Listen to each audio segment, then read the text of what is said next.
Je vous parle et je vous présente des choses surnaturelles. L'intervention surnaturelle de Dieu. La manière dont Dieu peut envoyer des fonds sur tes comptes. Dieu peut multiplier ton pain à la maison.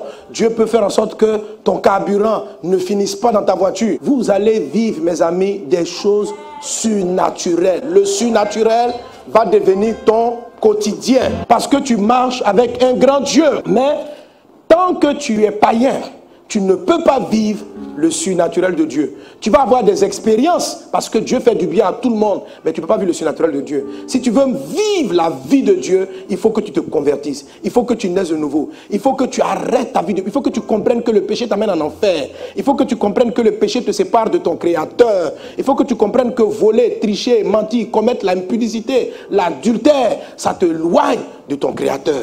Mais tu vas dire, pasteur, j'aime ces choses-là. Je suis lié au péché. Je mens souvent, je trie souvent, je n'arrive pas à arrêter l'impudicité. Le monsieur avec qui je suis, c'est pas mon mari, mais nous sommes ensemble. Comment je vais faire? Ce péché-là va te perdre.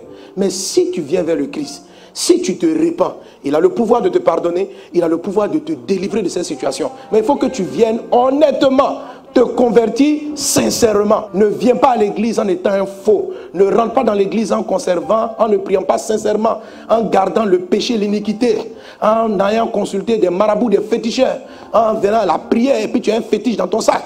Non. Alléluia. Ces choses vont te perdre. Tu ne peux pas associer Dieu avec le diable.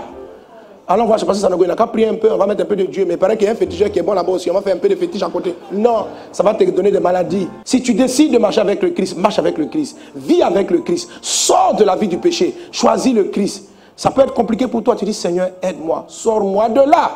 Et il va te tendre la main, il va te prendre, il va te faire sortir, il va te laver, il va te purifier, il va te donner une nouvelle vie. Si tu viens à glisser, répands-toi, il te saisira, il va te relever.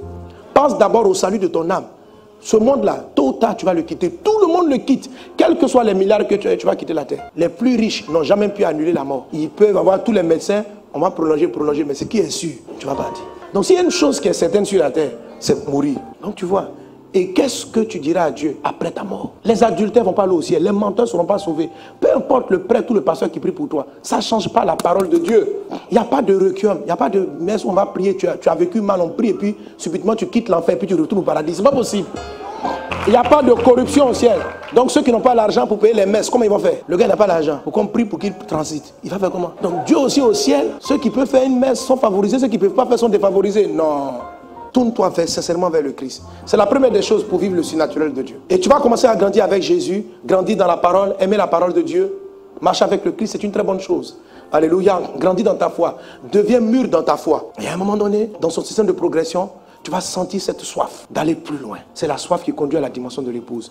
Malgré que tu sois chrétien, tu vas sentir un vide, une forme d'insatisfaction qui va pouvoir te tenter encore à aller. Tu dis, est-ce que je peux trouver la solution dans le monde? Mais non, canalise ta soif seulement vers le Christ et demande à être plus rempli du Saint-Esprit. Quand tu donnes ta vie à Jésus, tu reçois les prémices de l'Esprit. C'est ce qu'il a dit dans Romains chapitre 8.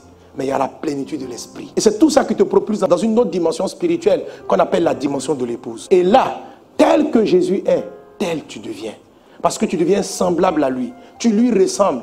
Et c'est pourquoi la manière dont Jésus-Christ vivait dans le surnaturel, cette vie-là devient ta vie. Son quotidien devient ton quotidien. Mais c'est progressif. La Bible dit que chaque fois qu'on le contemple, Jésus, on est transformé en la même image, de gloire en gloire. Et c'est dans cette aventure-là que je suis. Alléluia.